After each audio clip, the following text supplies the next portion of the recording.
بسم اللہ الرحمن الرحیم۔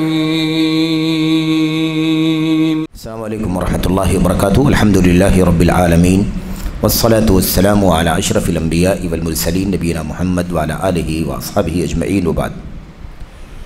جدید مناہج کی حقیقت کے آج کے اس دوسرے سیشن میں اللہ کے فضل و کرم سے، اس کی توفیق سے ہمارے سامنے اگلا سوال نمبر 102 ہے، اور یہ سوال میں سمجھتا ہوں کہ اس کتاب کے اندر جو کچھ بھی جدید مناہج بیان کیے گئے ہیں، ان مناہج میں بہت سارے مسائل پر گفتگو ہوئی ہے، لیکن مستقل طور پر یہ مسئلہ یہاں پر آیا ہوا ہے۔ اس سے پہلے ضمناً یہ بات آئی ہوئی ہے، لیکن یہاں پر مستقل طور پر یہ بات آپ کے سامنے آ رہی ہے۔ یہ بھی ایک نیا طریقہ ہے، سلف امت کے اندر یہ طریقہ نہیں پایا جاتا تھا، اس کی مذمت پائی جاتی تھی۔ جب سے یہ طریقہ چلا تب سے ہی ہمارے اسلاف اس طریقے کی مذمت کرتے رہے، برائی کرتے رہے، بتاتے رہے کہ طریقہ غلط۔ سوال کیا ہے؟ سوال نمبر 102 کہتے ہیں سلف صالحین نے قصہ گوؤں کا ذکر کیا ہے۔ قصہ گو یعنی قصہ بیان کرنے والے، میٹھی میٹھی باتیں بیان کرنے والے، واقعات بیان کرنے والے، ہے نا، خواب بیان کرنے والے، مرامات، کرامات، واقعات، اس طرح کی چیزیں بیان کرنے والے۔ سلف صالحین نے قصہ گوؤں کا ذکر کیا ہے اور ان کی مذمت فرمائی ہے۔ قصہ بیان کرنے والوں کا تذکرہ، اور وہ برا کرتے ہیں، غلط کرتے ہیں، مذمت۔ ان کا کیا طریقہ ہے اور ان کے بارے میں ہمارا موقف کیا ہونا چاہیے؟ اب قصہ گوؤں کی مذمت سلف نے کی ہے، پوچھا یہ جا رہا ہے کہ آخر یہ جو مذمت کی گئی ہے قصہ بیان کرنے والوں کی، ان کا کیا طریقہ ہوتا ہے؟ آخر کیا کرتے ہیں جس کی وجہ سے ہمارے اسلاف نے ان کی مذمت کی ہے؟ اور ہمارا موقف کیا ہونا چاہیے؟ ہم کیا کریں آج کے دور میں قصہ بیان کرنے والوں کے بارے میں؟ تو اس میں یہ اہم سوال کیا گیا ہے قصہ گوؤں کے بارے میں۔ اب آپ کو یہ بات سمجھ میں آ جائے گی کہ قصہ گوؤں کا لفظ جو استعمال کیا گیا ہے وہ ایگزیکٹ اس زمانے میں قصہ گوئی کرنے والے ہوا کرتے تھے، ٹھیک ہے، اور لوگوں کو رجھانے کے لیے، لوگوں کو کھینچنے کے لیے، لوگوں کو نیکی کی طرف لانے کے لیے، نماز کی طرف لانے کے لیے، یا مثال کے طور پر سچ بولیں، جھوٹ سے بچیں، مثال کے طور پر امانت داری کا ثبوت دیں، خیانت سے بچائیں، اس طرح کی یعنی بھلائی کے کاموں کی طرف لانے کے لیے بہت ساری باتیں بے سر پیر کی بیان کرنا۔ ایسا ایسا واقعہ ہو گیا تو ایسی ایسی کہانی ہو گئی، تو فلاں فلاں معاملہ ہو گیا، ایسا کیا تو یہ سزا مل گئی، ایسا کیا تو یہ سزا مل گئی۔ اس طرح کی بہت ساری باتیں جو کوئی دلیل کی نہیں، قرآن کی آیت کی نہیں، اللہ کے نبی کی حدیثوں کی نہیں، صحابہ کرام کے اقوال کی نہیں، بلکہ کیسی قصے، واقعات، کہانیاں، ہے نا، اس طرح کی بہت ساری چیزیں وہ بیان کرتے تھے۔ جواب میں شیخ صالح فوزان فرماتے ہیں سلف رحمہم اللہ نے قصہ گوؤں سے آگاہ اور چوکنا کیا ہے۔ ہمارے اسلاف نے، صحابہ، تابعین، تبع تابعین نے کیا کیا ہے؟ قصہ گوئی کرنے والوں سے آگاہ اور چوکنا کیا ہے، کیونکہ وہ اکثر کیا کرتے ہیں؟ آگے دیکھیں صفحہ نمبر 464 پر، نئے ایڈیشن میں 464 پر، ایک صفحے کے بعد، کیونکہ وہ اکثر و بیشتر اپنی گفتگو بات چیت میں لوگوں کو متاثر کرنے والے قصوں، لوگوں کو کھینچنے والے، متاثر کرنے والے قصوں اور آثار یعنی پرانی باتیں اور فرمودات، فلاں نے یہ فرمایا، فلاں بزرگ کا یہ کہنا ہے، فلاں کا یہ کہنا، فرمودات میں صحت کا اہتمام نہیں کرتے ہیں۔ یعنی جو کچھ باتیں بیان کرتے ہیں اس کو بیان کرنے میں صحیح ہونا چاہیے، مستند ہونا چاہیے، اس کا اہتمام نہیں کرتے۔ جو بھی واقعہ، جو بھی قصہ، جو بھی قول، جو بھی فرمان، جو بھی کہانی، بس ان کو ملی اسے بیان کرنا شروع کر دیا۔ کہاں تک معتبر ہے، نہیں معتبر ہے، صحیح ہے، غلط ہے، اس کا کوئی اہتمام نہیں پایا جاتا ہے۔ یہ نہ صحیح دلیل پر اعتماد کرتے ہیں، صحیح دلیل پر بھی اعتماد نہیں کرتے ہیں، اور جو کچھ بھی اقوال اور باتیں اور قصے بیان کرتے ہیں وہ بھی صحیح ہے، غلط ہے، اس کی کوئی پرواہ نہیں کرتے ہیں۔ اور نہ ہی لوگوں کو تعلیم دینے میں ان کے دینی احکام و مسائل اور اعتقادی امور کی پرواہ کرتے ہیں. یہ بھی ایک بہت بڑا مسئلہ ہے نا. اور نہ ہی لوگوں کو تعلیم دینے میں ان کے دینی احکام و مسائل اور اعتقادی امور کی پرواہ کرتے ہیں. بھائی جن سے ہم بات کر رہے ہیں، جن کو ہم دین سکھا رہے ہیں، اس کو دیکھنا ہے نا کہ اس کے دین میں فساد کہاں ہے. عقیدے میں فساد ہے کہ عمل میں فساد ہے کہ منہج میں فساد ہے؟ کچھ نہیں. جو قصہ کہانی ان کے دماغ میں ہے وہ بیان کرنا شروع کر دیتے ہیں، کیونکہ ان کے پاس دین کی سمجھ نہیں ہوتی ہے. دین کی سمجھ کے لیے، دین کی سمجھ کا مطلب جانتے ہیں نا، الفقہ فی الدین. دین کا علم نہیں ہے ان کے پاس، تفقہ نہیں، فقہ نہیں، علم نہیں ہے ان کے پاس. تو اب جب دین کا علم نہیں ہے تو قصے کہانی سے ہی کام چلانا پڑے گا نا. قصے کہانی، واقعات، کرامات، منامات، صحیح غلط کی تمیز کے بغیر ہے نا، وہی بیان کر. تو دین کی سمجھ نہیں ہوتی. اور موجودہ دور میں اس کا مصداق اپنے معروف منہج و طریقہ کار. اور موجودہ دور میں، اب یہ تو سلف کی بات چل رہی تھی نا، سوال کیا کیا گیا؟ سلف نے بڑی مذمت کی قصہ بیان کرنے والوں کی. تو آپ ہمیں بتائیے، شیخ صالح فوزان حفظہ اللہ سے پوچھا جا رہا ہے، آپ ہمیں بتائیے کہ ان کا کیا طریقہ ہوتا تھا بھائی قصہ بیان کرنے والوں کا؟ ہمارے اسلاف نے کیوں مذمت کی ان کی؟ اور ہمارا ان قصہ بیان کرنے والوں کے بارے میں کیا اسٹینڈ ہونا چاہیے؟ ہم کیا کریں؟ اس کا جواب دیتے ہوئے شیخ صالح فوزان اب آخر میں کیا کہہ رہے ہیں؟ اور موجودہ دور میں اس کا مصداق اپنے معروف منہج و طریقہ کار اور تصوف و خرافات کے ساتھ تبلیغی جماعت ہے. اس دور میں اگر کوئی کہے کہ بھی قصہ گوؤں کی جماعت کون ہے، قصہ گوئی کرنے والے کون ہیں، جن لوگوں کی مذمت ہمارے اسلاف کیا کرتے تھے، اگر آج کے دور میں قصہ بیان کرنے والوں کے بارے میں پوچھے بھائی آج اس دور میں کون ہے قصہ بیان کرنے والا، تو اپنے خاص طریقے، اپنے خاص رہن سہن، اپنے خاص ہے نا سرگرمیوں کے ساتھ ہے نا، اور صوفیت تصوف کے نظریات کے ساتھ اس وقت دنیا کے اندر وہ تبلیغی جماعت ہے. شیخ صالح فوزان نے صراحت کے ساتھ یہ بات کہی ہے، اور ایسا نہیں ہے کہ یہ علی وجہ البصیرہ نہیں کہی گئی ہے، بلکہ یہ بات بصیرت کے ساتھ کہی گئی ہے. دیکھو کتابوں کو اٹھا کر کے، دیکھو ان کی مجلسوں میں بیٹھ کر کے، تو آپ کو اچھی طرح سمجھ میں آئے گا کہ وہ کیا بیان کرتے ہیں. ان کی مجلسوں میں کیا باتیں ہوتی ہیں، وہ ساری باتیں آپ کو سننے کے بعد سمجھ میں آئیں گی. یہ شیخ صالح فوزان حفظہ اللہ کا مختصر جواب ہے. آگے دیکھیے کہتے ہیں اسی طرح یہ قصہ گو عام طور پر وعید اور دھمکیوں کے نصوص پر اعتماد کرتے ہیں. وعید اور دھمکیوں کے نصوص پر اعتماد کرتے ہوئے لوگوں کو اللہ کی رحمت سے نا امید کرتے ہیں.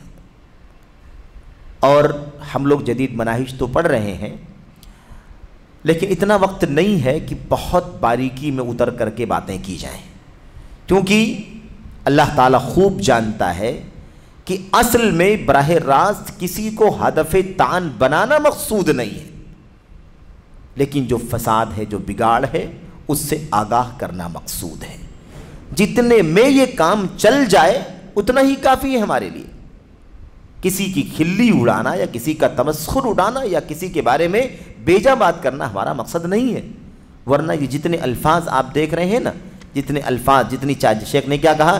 اپنے معروف منہج و طریقہ کار.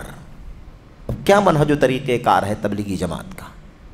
کیا ان کا منہج ہے؟ کیا ان کا طریقہ کار ہے؟ اس پر بات کریں تو کافی لمبی باتیں ہوں گی. ایسی کیا کہا؟ تصوف اور خرافات کے ساتھ. تصوف کی کہانی اگر چھیڑ دی جائے تو ایک لمبی میرے بھائیوں گفتگو ہو جائے گی.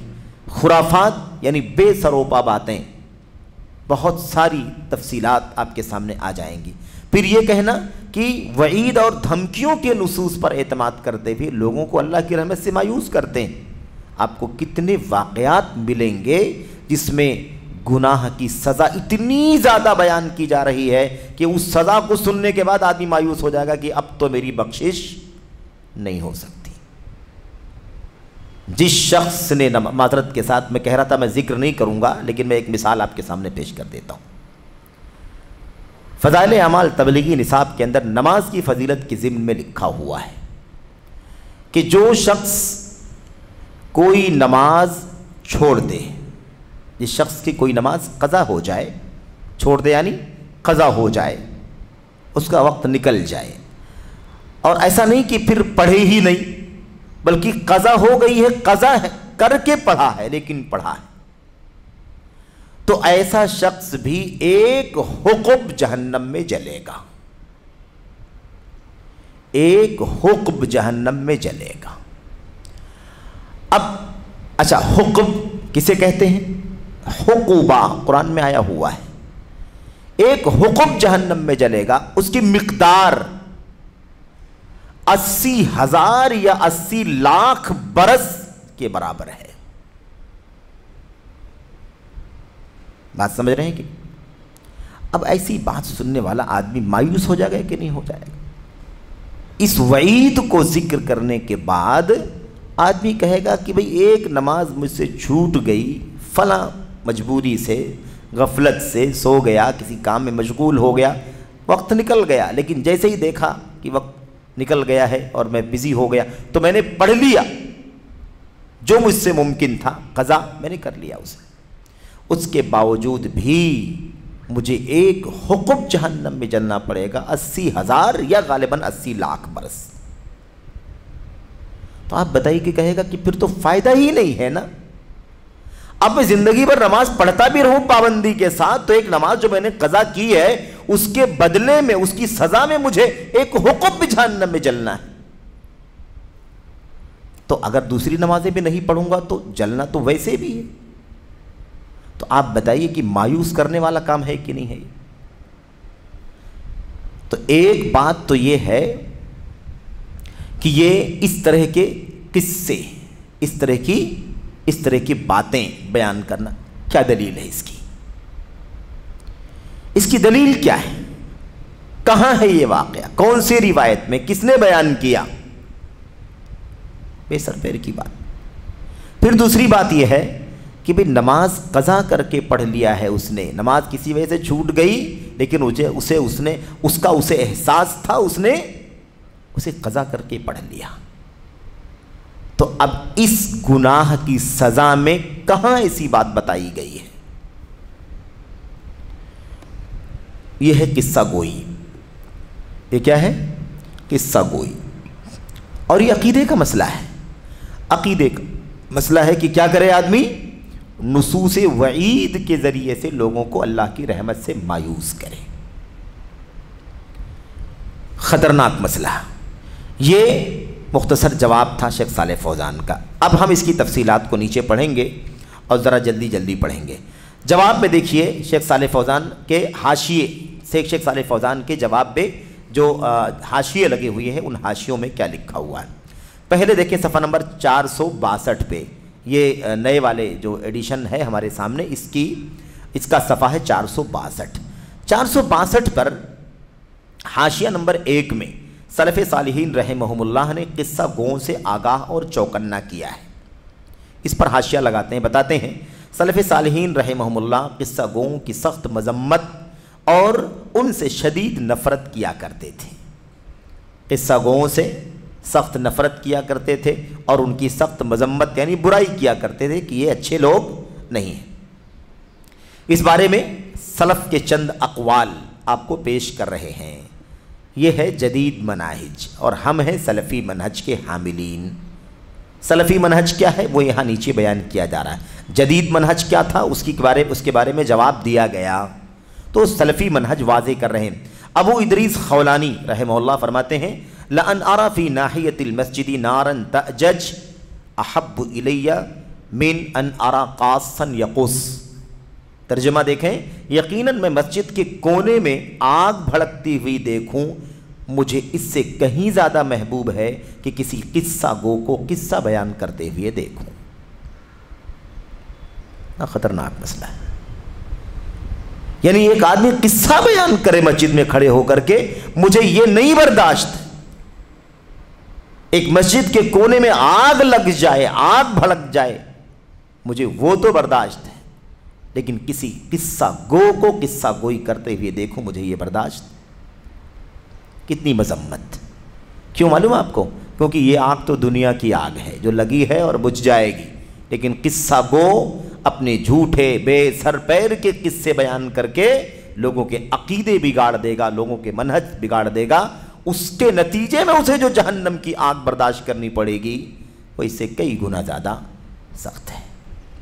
اس کے بعد امام مالک رحمہ اللہ فرماتے تھے وَإِنِّي لَأَكْرَهُ الْقَصَصَ فِي الْمَسَاجِدِ، میں مسجدوں کے اندر جو قصے بیان کرنے والوں کا طریقہ چل رہا ہے نا، مجھے بے انتہا نفرت ہے اس سے، بے انتہا نفرت۔ قصہ بیان کرنے والے قصہ تو بیان ہی کرتے ہیں، مانتے نہیں ہیں وہ، لیکن کم سے کم مسجدوں کو تو معاف کر دو، مسجدوں میں قصہ کوئی مت کرو۔ یہ مسجدیں اللہ کے کلام کی آیتیں پڑھ کے سنانے کے لیے ہیں، اللہ کے نبی کی حدیثوں کا میرے بھائیو درس اور اس کی شرح کرنے کی جگہیں ہیں، یہ مذاکرہ، علمی مذاکرہ، کتاب کا، سنت کا، سلف امت کی سیرت کا مذاکرہ کرنے کے لیے مسجدیں۔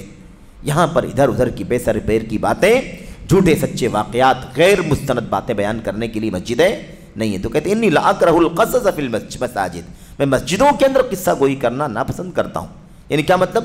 باہر پسند کرتے ہیں؟ نہیں، باہر بھی ناپسند کرتے ہیں، لیکن کم از کم مسجدوں کو تو معاف کرو، ان کو تو چھوڑ دو، یہاں تو نہیں قصہ گوئی کرو۔ باہر تو تمہیں کون روکے گا، کون منع کرے گا؟ ٹھیک ہے، ایسی آگے دیکھیے وَلَا أَرَى، آگے کہتے ہیں وَلَا أَرَى أَن يُجْلَسَ إِلَيْهِمْ وَإِنَّ الْقَصَصَ لَبِدْعَةٌ، کہتے ہیں میں قصہ گوؤں کی مجلس میں بیٹھنا درست نہیں سمجھتا، بلا شبہ قصہ گوئی بدعت ہے۔ بدعت کیسے ہو گیا؟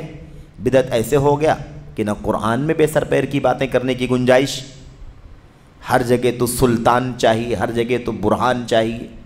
قرآن کیا کہتا ہے؟ سلطان سے بات کرو، برہان سے بات کرو، لاؤ دلیلیں پیش کرو، تو دلیل چاہیے۔ یہ قصے بے سر پیر کے ہوتے ہیں، کوئی دلیل حوالہ اس کا نہیں ہوتا، غیر مستند چیزیں ہوتی ہیں، تو بلا شبہ قصہ کوئی بدعت ہے۔ اللہ کے نبی علیہ الصلوۃ والسلام کی سیرت کے اندر نبی کے صحابہ کرام کو دیکھ لو، آپ کو کہیں کوئی چیز، ہر ایک حوالہ مانگتا، ہر ایک دلیل مانگتا، کہاں ہے اللہ کا کلام، کہاں ہے اللہ کے نبی علیہ الصلوۃ والسلام کا فرمان۔ سالم بیان کرتے ہیں کہ ابن عمر رضی اللہ عنہما مسجد سے باہر نکلے اور فرمایا، یہ عبداللہ بن عمر کے بیٹے سالم ہیں، سالم بن عبداللہ بن عمر رضی اللہ عنہم اجمعین، تین کے تینوں۔ کیا کہتے ہیں سالم بن عمر؟ کہتے ہیں ما اخرجنی الا صوت قاصکم ھذا، ما اخرجنی الا صوت قاصکم ھذا، مجھے مسجد سے باہر نکلنے کی وجہ تمہارا یہ قصہ بیان کرنے والا ہے، تمہارے اس قصہ بیان کرنے والے، قصہ گوئی کرنے والے، بے سر پیر کے واقعات بیان کرنے والے کی وجہ سے مجھے مسجد سے باہر نکلنا پڑا۔ میں برداشت نہیں کر سکتا، مسجد کے اندر میں بیٹھ نہیں سکتا، رہ نہیں سکتا۔ اور آج دیکھ لو میرے بھائیوں، آج دیکھ لو مسجدوں کے اندر سلام پھیرتے ہی اعلان ہوتا ہے کہ نہیں ہوتا ہے؟ آئیے بیٹھیے۔ کیا ہے وہ؟ قرآن ہے کہ سنت ہے کہ صحابہ کے آثار ہیں کہ اقوال ہیں کہ فرمودات ہیں؟ کیا ہے میرے بھائی؟ کتنی ساری باتیں ایسی ہیں جو بے سر پیر کی۔ میں یہ نہیں کہتا کہ اس میں قرآن کی آیتوں کے ترجمے نہیں کیے جاتے، کہیں کچھ حدیثیں نہیں پڑھی جاتی، ہوتی ہیں، رہتی ہیں، لیکن اکثر و بیشتر حصہ واقعات، قصص، کہانیاں، منامات، خواب، کشف، الہام، اس سے بھری پڑی ہوئی چیزیں، اور اتنی بڑی کھائی ہے یہ کہ اسے تو چیک بھی نہیں کیا جا سکتا کہ کہاں تک مستند ہیں، کہاں تک مستند نہیں ہے۔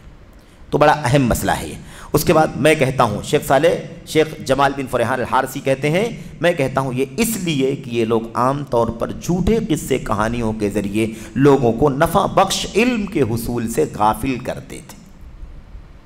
کوئی کہہ سکتا ہے کہ اس میں کیا برا ہے، لوگ قریب آئیں گے، لوگ نماز کی طرف آئیں گے، لوگ سچ بولیں گے، لوگ امانت داری کا کام کریں گے، اس میں آپ کو کیا عیب کی بات ہے؟ ٹھیک ہے، ان کو بھی کرنے دو اپنی طرف سے، اپنی طرح جو بھی اپنے چینل سے وہ کر سکتے ہیں۔ اس طرح بہت سارے لوگ ہمدردی میں آ جاتے ہیں۔ جب قصے کہانیوں کی لت لگتی ہے نا تو دلائل کتاب و سنت کے بہت گراں لگتے ہیں، سمجھ رہے ہیں کہ جن کو گانوں کی، فلموں کی اور ہے نا میوزک اور سارنگی کی لت لگ جاتی ہے، انہیں قرآن کریم کی ایک آیت کریمہ سننا بھی بھاری پڑتا ہے۔ اور ویسے بھی قرآن کریم تو بہت حساس ہے، اس دل میں کہاں وہ جگہ بنائے گا جہاں اس کے قابل جگہ باقی نہیں بچی۔ اس لیے اللہ تبارک و تعالیٰ کے کلام سے نفرت ہونے لگتی ہے، علم سے نفرت ہونے لگتی ہے، دلائل سے نفرت ہونے لگتی ہے، کیونکہ ذہن بگڑ جاتا ہے، ذہن بگڑ جاتا ہے۔ اور قصے کہانی بیان کرنے والے مولوی بھی اسٹیجوں پر، پلیٹ فارموں پر، اسٹیجوں پر اور ممبروں پر نظر آتے ہیں ہر دور میں کچھ نہ کچھ۔ میرے بھائیو، یہ بھی بہت خطرناک ہیں امت کے لیے، جو ادھر ادھر کے واقعات، ادھر ادھر کے قصے کہانیاں، اپنی رودات، اپنی داستانیں بیان کر کر کے لوگوں کو رجھانے کا کام کرتے ہیں۔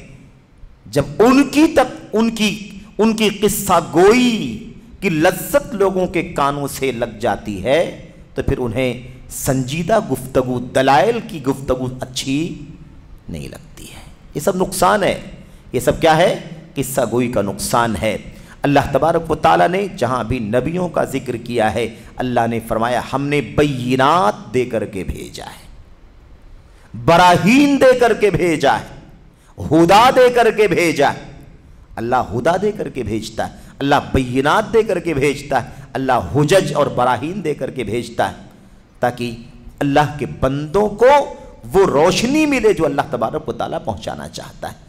بے سر پیر کے واقعات اور قصے، کہانیوں، کرامات، منامات، کشف و الہام کی باتیں بیان کرنے سے اس امت کا بھلا نہیں ہو سکتا۔ تو بہرحال دیکھیے کیا کہتے ہیں، صاف صاف کہتے ہیں یہ قصے کہانیوں کے ذریعے لوگوں کو نفع بخش علم کے حصول سے غافل کرتے تھے۔ یہ معمولی نقصان نہیں ہے، یہ معمولی نقصان نہیں ہے کہ جو علم سے نفرت ہو جائے، علم نہ اچھا لگے، علم نافع انسان کو گراں لگے، بھاری لگے۔ قصے کہانیوں کی لذت انسان کے کانوں سے گزر کر کے کانوں کو لذت ملے اور دل کے گہرائی میں وہ چیزیں اتر جائیں۔ آدمی مزہ لیتے ہوئے، امپریس ہوتے ہوئے سروں کو ہلا کر جھومنے تو لگتا ہے، لیکن اس کا دل علم کی روشنی سے خالی ہوتا ہے، یہ چیز ہوتی۔ اچھا، ابن سیرین رحمہ اللہ سے پوچھا گیا آپ ان بھائیوں کو قصے کیوں نہیں بیان کرتے؟ آپ اپنے بھائیوں کو قصے کیوں نہیں بیان کرتے؟ یعنی ان کو آپ کچھ اس طرح کی واقعات سنائیے۔ آج بھی لوگ کہتے ہیں، بہت سارے درس دینے والوں کو، بہت سارے مقررین کو، بہت سارے جمعے کے خطبہ دینے والے علماء کو لوگ کہتے ہیں کہ آپ کی باتیں خشک لگتی ہیں۔ ارے اس میں کچھ واقعات ہوں، کچھ کہانیاں ہوں، کچھ روداد ہو تو ذرا کچھ مزہ آتا ہے اور سننے والوں کو لذت ملتی، سننے والے امپریس ہوتے ہیں، سننے والوں کی توجہ حاصل کر لیں گے آپ۔ قرآن کی آیتیں، ترجمہ حدیثیں، ترجمہ سلف کے اقوال، آثار، ترجمہ، اس کو پڑھنے سے کوئی مزہ نہیں آتا۔ تو بہرحال کیا کہا، ابن سیرین رحمہ اللہ سے پوچھا گیا آپ اپنے بھائیوں کو قصے کیوں نہیں بیان کرتے؟ تو انہوں نے ایک جواب دیا۔ وہ جواب دراصل نبی کریم صلی اللہ علیہ وسلم کی حدیث کا خلاصہ ہے۔ ابن سیرین نے کہا قد قیل، کہا گیا ہے یعنی ہمارے اسلاف کہا کرتے۔ ابن سیرین تابعی ہیں، ان کے اسلاف کہا کرتے تھے، حضرات صحابہ کرام کہا کرتے تھے۔ صحابہ کرام نے اللہ کے نبی علیہ السلام سے یہ باتیں سیکھی ہیں، لی ہیں۔ لا يتكلم على الناس الا امیر او مأمور او احمق۔ اللہ اکبر، کیا کہا لا يتكلم على الناس الا امیر او مأمور او احمق، لوگوں کے سامنے کوئی بات نہیں کر سکتا سوائے اس کے جو یا تو امیر ہو، یعنی ذمہ دار ہو، خود ہی حاکم ہے، خود بھی ذمہ دار ہے، خود ہی خلیفہ ہے، خود ہی ذمہ دار ہے، یا تو وہ بیان کرے، اس کو جو بولنا ہے بولے، اس کو جو نصیحت کرنا ہے وہ نصیحت کرے، اس کو جو درس دینا ہے وہ درس دے، او مأمور، یا وہ بیان کرے، وہ گفتگو کرے جو مامور ہو، یعنی جسے امیر نے، ذمہ دار نے بیان کرنے کے لیے کہا ہو۔ یا تو امیر خود لوگوں سے گفتگو کرے، درس دے، خطاب کرے، ہے نا، بیان کرے، اور یا تو وہ جس کو کہے کہ آپ جاؤ لوگوں کو سمجھاؤ، نصیحت کرو، درس دو، خطاب کرو، یا تو وہ جائے۔ او احمق، اب یا تو امیر ہوگا یا تو مامور ہوگا، امیر نہیں ہے، مامور نہیں ہے تو کون ہے؟ بیوقوف ہے۔ پھر کیوں آئے کام کرنے کے لیے بھائی؟ نہ آپ خود ذمہ دار ہیں اور نہ آپ کو ذمہ دار نے کہا ہے کہ آپ یہ کام کریں۔ اگر آپ اس کے اہل ہوتے تو آپ کرتے، لیکن جب آپ اس کے اہل نہیں ہیں تو آپ یہ کام کر رہے ہیں، تو یہ کام کون کرتا ہے؟ احمق،